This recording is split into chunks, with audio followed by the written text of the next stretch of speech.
নমস্কার বন্ধুরা, আমি সুব্রত আর আপনারা দেখছেন সুব্রতস গার্ডেন।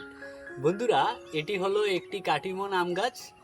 গাছটিতে অনেকগুলো আম ধরেছে এবং এর মধ্যে একটি আম পাকতে শুরু করেছে।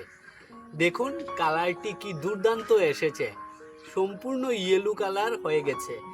আর 2 দিন থাকে তাহলে এটি সম্পূর্ণ পেকে যাবে। আমি চাচ্ছি যে আমটি সম্পূর্ণ পেকে যাতে গাছ থেকে পড়ে।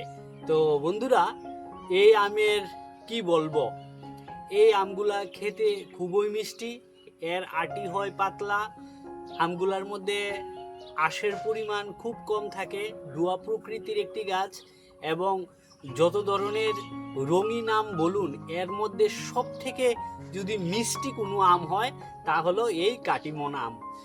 আশা করি সবার ছাদ বাগানে এবং যারা মাঠ বাগানে গাছ করেন সবার কাছেই এই ধরনের গাছ 1-2টি আছে। আর যারা নতুন ছাদ বাগান করছেন তাদের জন্য বলবো এই গাছটি একটি অ্যাড করুন, একদম দুর্দান্ত রেজাল্ট পাবেন। ভিডিওটি দেখার জন্য সবাইকে অসংখ্য ধন্যবাদ। নমস্কার।